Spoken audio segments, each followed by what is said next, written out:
Well, how was it getting back out there the other day? It was awesome. I mean, super fun to be back out there, run around with the guys, and to get the win made it even better. You guys were so dominant defensively against Wyoming. What did you guys do to shut that offense down, especially that running game? I think it's just a testament to how we prep throughout the week. I think that shows that if we do the right things during the week and we prep with a certain intentionality that we need to, then we're able to make good things happen on game day. How much did you play on Saturday? Was there like a pitch count and is there like a process, or are you full steam ahead? Yeah, I'm full steam ahead. I mean, there is a little bit of a process, but also Marco's done a great job, and those reps he played, he's earned those. So I'm happy for him, happy he was able to get out there. And I mean, I was talking to him and after the game. I mean, it's an honor to be able to share the field with those guys. They're awesome. I love showing up and working with them every day. Drew has such a nose for the ball. I mean, how much of that is prep and how much of that is instincts? I mean, don't get me wrong, he has great instincts, but a lot of it is prep. I mean, he had an awesome week of practice last week, and that showed on Saturday. At the beginning of the season, a lot of the question was, who else was going to step up to you next to you at linebacker. So how cool has it been to see both Drew and Marco really step up and really kind of, take over? It's been awesome. And kind of like I just said, that's just a testament to how they work each week. And they're super urgent and they want to get better and they want to help this defense. And they show that, they've proved that. So it's awesome to see them go out there and make the plays that they have. Where do you think Drew has grown the most this season? He's definitely matured a lot. Just the way he shows up to the building each day, and how, like I said, how he works. I mean, he had the best week of practice he had last week, and that showed. So he's grown a ton. Why do you think the pass rush was more stringent against Wyoming? What did you guys do? What did you see that really made it tough for them to have any time to throw? I just think we did a better job attacking leverages, and then we did a much better job tackling too. So not missing those tackles in the pocket. I know these guys were good, but the plan coming in was for you to kind of be the alpha male. And with the development of these two guys, that pressure for you to come in and just be the rock star right off the bat probably has gone away a little bit. Does that change your mindset, your role, the pressure you play this game with? No, not at all.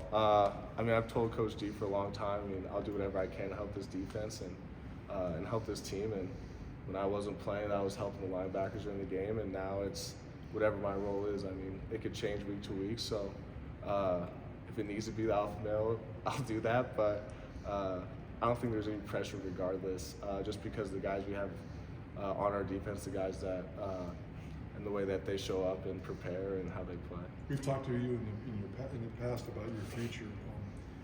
When you get the chance to experience that for a little bit, the coach on the sidelines, does that spark your blood a little bit, or do you think about that a little bit?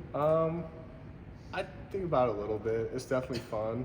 Not as fun as playing, but definitely piques interest. But we'll see what happens. I'm not going to rule anything out down the road. I know the level of competition's going up here this week, but when you have a week like you guys did defensively, how much do you want to be able to put another game like that, back to back? Yeah, that'd be huge for us. That's the first time I played a complete game as a defense. Was this past Saturday. So the challenge this week is to go do it again. And I think we built a lot of confidence on defense last week, so we got to carry that over. But we can't get complacent with it either. We got to keep attacking and prepare just like we did, if not better than we did last week. Well, what is that challenge going up against that Fresno offense? Yeah, I mean, they're really good. They're really explosive. The quarterback does a really good job throwing into tight windows, and they have a ton of playmakers. So the focus for us is just preparing and making sure we're great with our tackling and our pursuit. A lot of former players that I've talked to have said that Fresno State Stadium creates the most hostile environment they've played in. What are your thoughts on that? And if it does create a hostile environment, why? Yeah, it is a great environment, but that's like what makes college football fun. Get to go play in places like that where it's going to be loud and not going to be many fans cheering for us. But I mean, that's what makes it fun. And they have a great crowd. They always have a great turnout when we show up, so it'll be a really fun game. People always talk about the walk to the stadium as well. You got to walk through the fans. What's it like walking through that sea of red? It's fun. With some of these offenses you've gone up against, just how do they kind of compare to Fresno State, and how does that really prepare you to face a team that likes to pass the ball as much as Fresno State does? In terms of other teams we've played, probably Colorado State and Washington, just how much they throw the ball, and we've learned a lot from those games. We're hoping to take those lessons and apply them to this Saturday.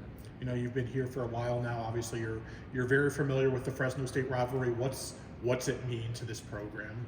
I mean, we try not to make too much of a big deal of it, but at the end of the day, we do play for a trophy, so it does mean something, but we're not gonna blow it up more than it needs to be, and we're also not gonna look past it either. So we're gonna attack this week to be 1-0, and we're gonna do our prep, and we're gonna show up, and we're gonna play as hard as we can on Saturday. You've played them in the championship game a couple times. I mean, every time you play them, it's usually later in the season, a lot on the line. I mean, what is it about two of the better teams in the league, and it seems like whenever you guys play, like on Saturday, there's a lot at stake? Yeah, I think it's good for the conference, to be honest. It's like championship week every week. I mean, you got to go 1-0 if you want to get to where you want to get to at the end of the conference. So I'm sure they have the same mindset as we do, so it'll be a really fun game. A lot of different names on the Fresno State offense this year. How is the offense similar to what we saw last year, and how is it different? I mean, the personnel is definitely different, but they still have just as much talent as they did last year. So scheme-wise, it's pretty similar too, but I mean, it's going to be a unique challenge, and we're excited for that. What does it mean to you to get to play in your hometown, probably for the last time in your college career? It means a lot. I'll have a good amount of family and friends at the game, so it would be cool to be able to play in front of them. Did you grow up a Fresno State fan? Yeah, my dad coached there from 2012 to 16, 15. What was he 15. coaching? OC and quarterbacks. And you play defense. I do.